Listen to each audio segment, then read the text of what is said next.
This episode brought to you by Devil May Cry 5, an over-the-top action-filled game rated M for mature, now available on Xbox One.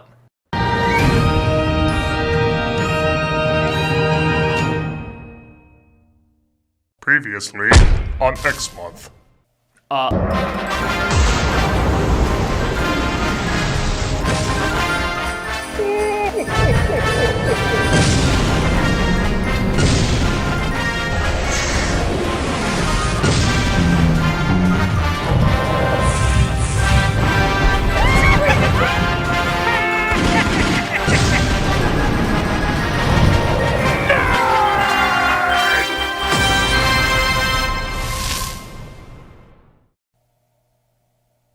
Hello, I'm the Nostalgia Critic guy, remember it so you don't have to. And welcome to the final installment of X-Month. Well, with X-Men The Last Stand leaving the bad taste of animanium dick in most people's mouths, it only made sense to cut out the middle X-Man, so to speak, and focus on the one that people loved most. Even before the movies, Wolverine had always proven to be X-Men's most popular character, even spawning his own successful comic series. So it was decided a new movie series called X-Men Origenes was to begin.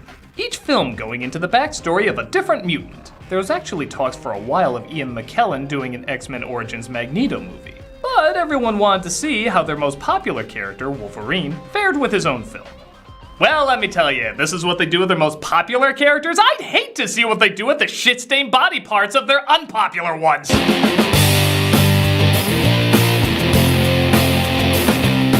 X-Men fans have their differences, but one thing they can all agree on is X-Men Origins Wolverine sucks. What should have been the easiest movie to make the most awesome, badass, and fun became the most inconsistent, dull, and downright baffling in terms of story and character choices. Most X-Men fans and non-X-Men fans agree it's the worst of the movies. And we're here to analyze how this middle claw of a flick happened.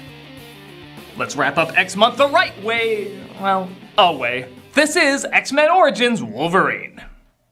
It opens up in 1845. Well, my knowledge of Wolverine only goes back to 1974, so I guess I just have to judge it less as an adaptation and more as a shitty movie.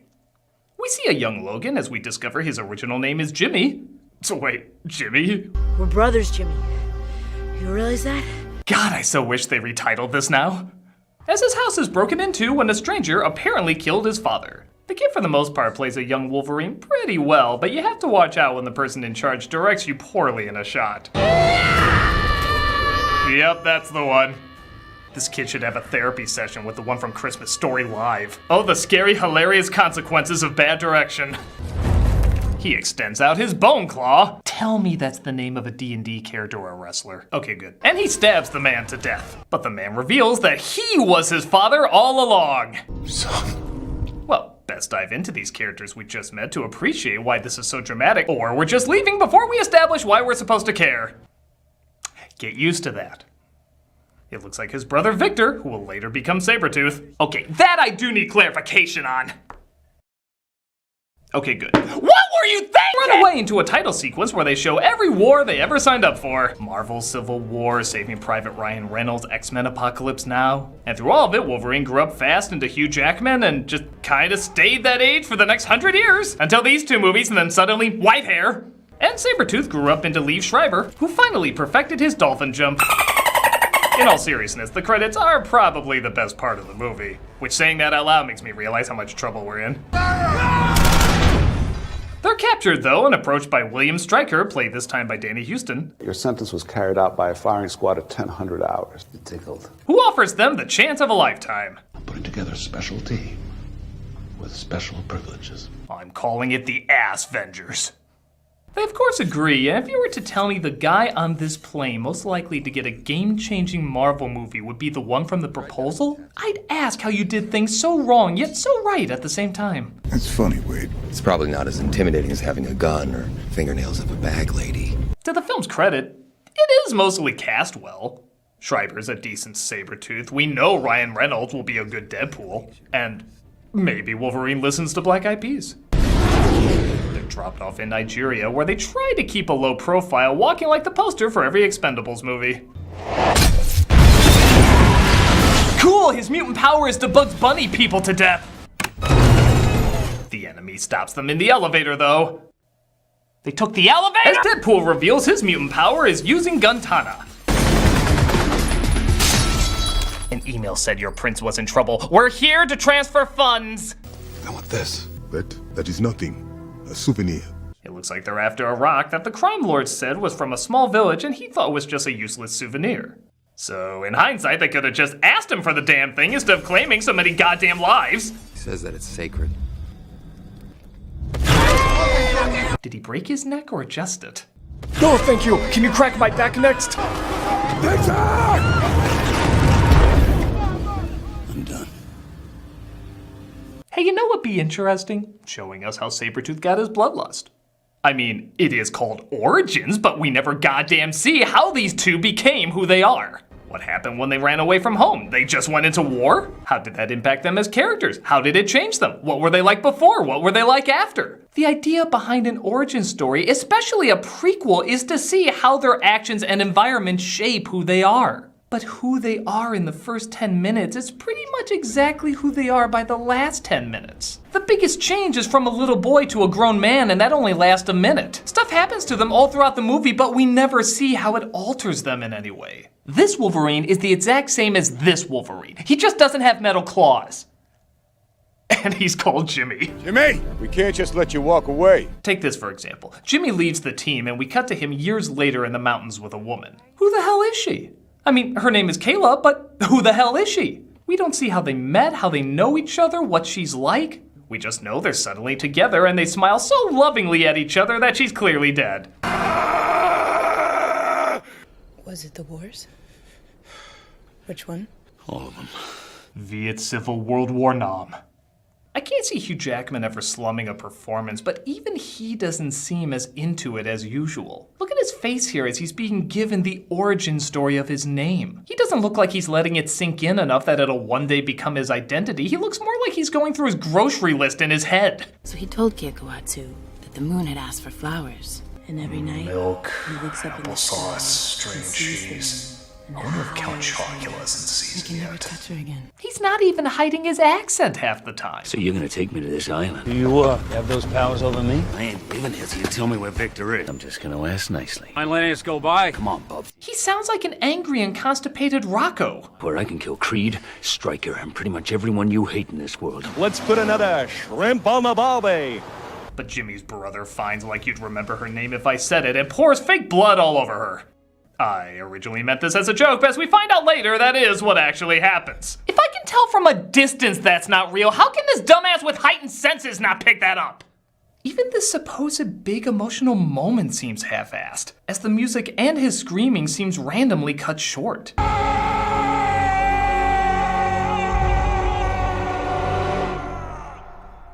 This whole film feels like it was written by a Google program. Protagonist befriends love interest for 5 minutes of screen time. Old friend betrays protagonist at exactly 30-minute mark. Protagonist screams for 5.1 seconds. This should equal you crying. Why aren't you crying? You're not from around here, are you?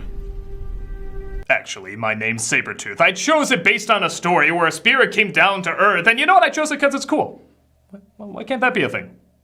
Look what the cat dragged in. Guys, whatever this is, take it outside. Now, Skeeter, they ain't hurting nobody. Jimmy finds Sabretooth, and they have an amazingly bad action sequence that you can barely make out because it's shot and edited, I think, by an actual Wolverine.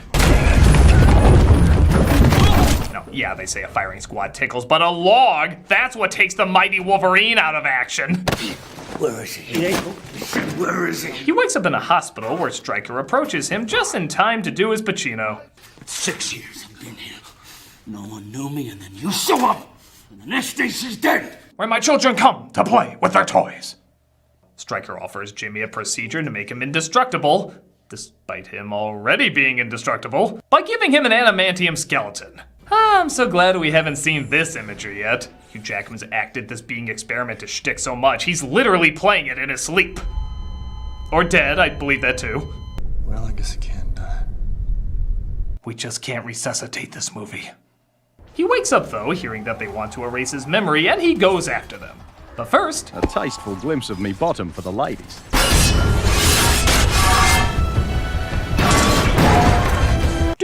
just think if they just emphasize an X, that makes a good X-Men movie?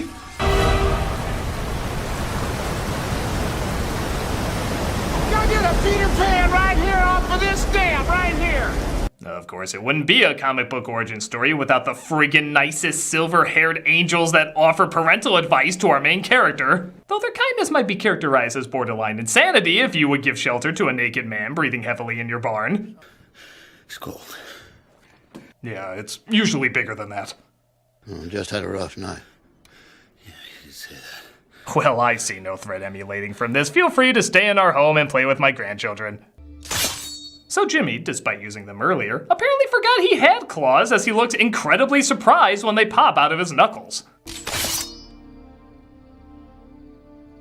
After he picked them up from Toontown. What is up with those effects? It looks like someone ripped off the fangs from the tiger in Ice Age and glued them onto his hand. The first film had half the budget of this one and they made them look okay. This flick, I keep expecting cartoon faces to pop on them like, "Hi, Jimmy, where are your claws?"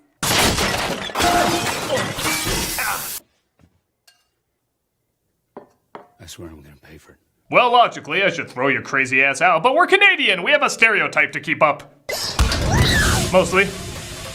The old man gives Jimmy his son's jacket, who, thank God, also happened to be a muscle-bound beefcake, as the missus brings in some refreshments for them. I brought you some. Oh dear, I'll have to make more. Weapon X is in the barn. Well, glad to know we elevated from Blue Sky Animation to DreamWorks Animation in the same film. Blow him to bits. Let's see if he can survive that. Sir, he survived exactly that. You know, I'm not gonna lie, I was actually enjoying that few minutes with the old couple. That's probably why they got rid of it so fast. We get a chase scene that on paper sounds pretty cool, with a chopper, motorcycle, and jeep flying around and blowing shit up. But once again, it's shot and edited like a monkey, shaking you by the shoulders going, "Ah!" It's legitimately sad when the trailer holds longer on a shot than the actual movie does. It's funny how good innocent people tend to die around you. By the way, if you're wondering if lighting the gas leading to a giant explosion and walking away without looking in 2009 was cliched, no. It was embarrassingly cliched.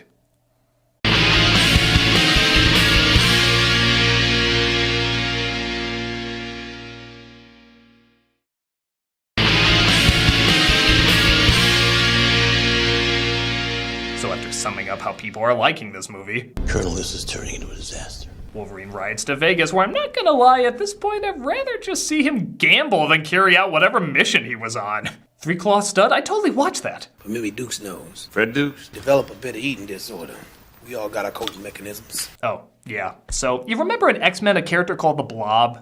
One of the more famous foes whose mutant power was an indestructibly obese body? Well, now he's just a dude who put on a lot of weight. Still a mutant, but his powers have absolutely nothing to do with his size. He just let himself go. It's like saying Superman is still an alien, but he doesn't have superhuman strength. He just mimicked pumping iron a lot. Come on, man, look at him.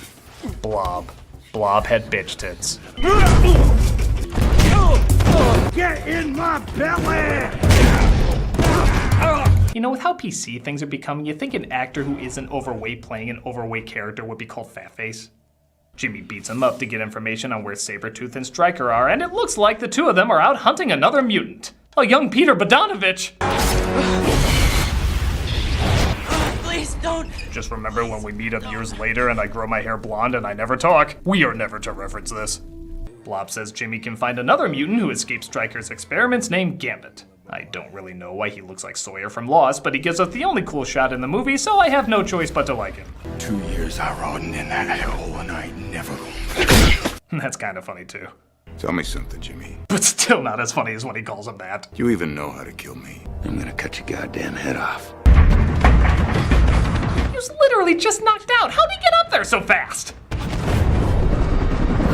And I don't know aeronautics, but I'm pretty sure you can't helicopter down via cane the same way Dixie Kong does with her hair. You're Gambit! You and Dixie Kong should not be mentioned in the same sentence!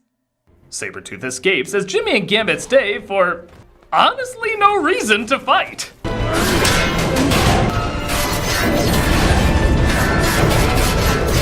This is a cartoon. All that's missing is a Tom and Jerry scream when he falls. Gambit finally agrees to help Jimmy get Stryker, as Stryker puts the finishing touches on his latest mutant experiment. A few more hours. And he will respond to my commands. Absolutely. We're gonna make Momo a reality. Urban legend my ass! Jimmy finally catches up with Stryker, and you gotta love how our lead is so unimpressive he's not even worth a head turn. I've learned that nothing motivates the men in your family like revenge. But, gasp! What's-her-face is still alive! Wow, that's so underwhelming and not worth shitting a care that even Jimmy doesn't know how to react to it. He just kind of awkwardly kneels and lets out a reverse quack. Wolverine. It's revealed that she worked with Stryker because he's holding her sister hostage, and her mutant power is she can touch people and influence them to think whatever she'd like.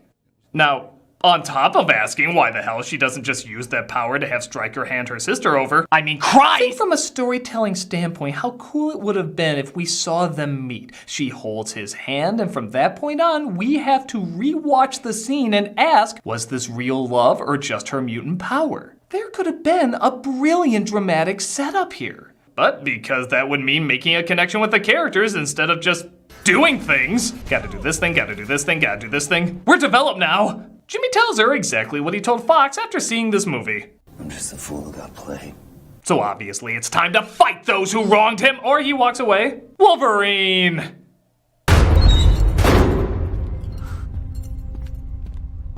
You know, this is all so amazingly underwhelming, you gotta wonder what Stryker was talking about at the end of X2. Remember when he was bringing up his past? You're an animal then. You're an animal now. If you really knew about your past, what kind of person you were, the work we did together. We stole a rock, gave you some Tiny Toon claws, and this lady you barely know didn't die. We were animals. Animals! And I guess Sabretooth reveals why he suddenly betrayed his brother. Give me the adamantium. Testing. We had a deal! You would never survive the operation. So, over 100 years of knowing this guy, and you totally betray him because you just wanted adamantium in your bones? Something the guy says wouldn't work anyway? I think Tenderheart and Grumpy Bear have a more complex rivalry than that. Wolverine returns and helps free all the mutant cameos, and yeah, let's get this over with. The mutant that was being worked on earlier was Deadpool. Wait, is that you? By God, it's like the comic leaped onto the screen. Yeah, Stryker finally figured out how to shut you up. But brilliant trolling can't keep one silent for long.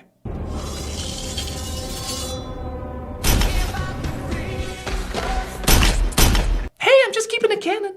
Sadly, that's not what happens in this film, though. Oh my God, can you imagine every copy of this movie they made afterwards? They put that part in, and that's where it ends. They roll the credits and everything. Oh my God, Ryan Reynolds, get on that! As Deadpool uses all the mutant powers surgically given to him. The dumb. It hurts. As Sabretooth, right the hell out of nowhere, decides he likes Jimmy again, and they decide to fight him.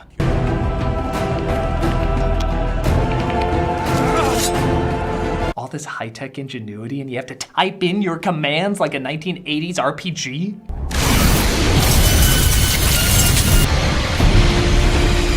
Got some great Spaceballs logic working here. It's a competition of which sucky effect can destroy the other. Toy Story claws or Invader Zim laser beams. Only the crappiest shall survive! They end up defeating him, but as Jimmy says, this isn't over. This doesn't change anything between us, Victor. We're brothers. And brothers look out for each other. Unless your memory's erased and I go working for a magnet man, you know how it goes. Who Gives a Dick is dying though, and Jimmy goes to say goodbye. I love you. I'm so cold. Really? You don't look it. You don't even seem annoyed to be dying. You can say things all you want, movie, but unless you commit to it. Stryker shoots 2 adamantium bullets into his head, and yep, that's twice they try to fake you out that he might die. Ooh, and here's another nail biter. Spider-Man might not be back in Endgame. See Far From Home. I should make you pull the trigger, but that would make us no better than you. Walk until your feet bleed. Well, that'll result in tons of people dying, but why start making sense now? Well, hi there, Mr. Clean. Mighty glad to know you. You're safe now. Who are you? Huh, must have missed those on the X-ray. Also weird that Jimmy never told Xavier exactly what he did remember. Yeah, I woke up around a destroyed power plant on this exact date. Oh yes, I was totally there. With that starting point, I'm sure we can piece together where you came from. Oh, guess it doesn't matter. Good luck. It is a shame that Gambit guy didn't get much screen time, but I'm sure he'll get another starring role in a big moneymaker. And that was X-Men Origins Jimmy. Jimmy. Yeah, because this definitely was not Wolverine. Wolverine is one of the coolest characters in comic book history, but none of that would be reflected if you went off of this movie alone. It doesn't add up to the continuity of the films, it doesn't please any comic fans. It's way too boring and cliched to entertain newcomers, it's just a disaster. X-Men has had a shaky history in both comics and film, but when it comes to the absolute worst X-Men flick there is, you need look no further than X-Men Origins Jimmy. And that was X Month. I hope everybody had a good time and— I'm ready! Hyper? What are you doing here? Oh, well, I was in the animated intro, so I just assumed I'd be flying around as Rogue. Oh, yeah, that was more of a style thing. Wait, so I'm not gonna be an X-Men? Well, aren't we all X-Men in our hearts? No. We are now. Congratulations! I'll make it up to you later. Just get out of here!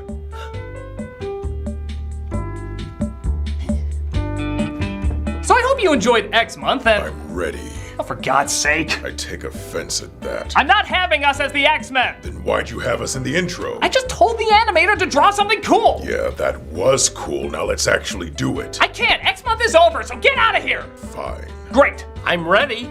How did you even— I'm ready for my cameo as Dadley. I'm not doing that! And besides, you didn't cameo anywhere else! Sure I did. Here, look. You see? You always need a cameo from the creator. You didn't create the Nostalgia Critic. Sure I did. Look, when a man and a woman love each other very much— Beat it!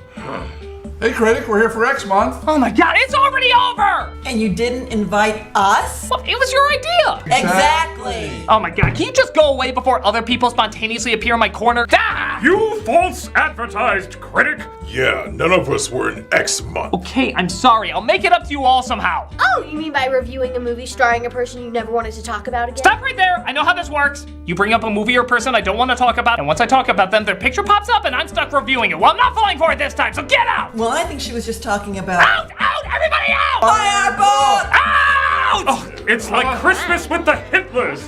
Lousiest cameo I've ever had. There, now I'm not bound to anything. I'm the Nostalgia Critic. I remember it so you don't have to.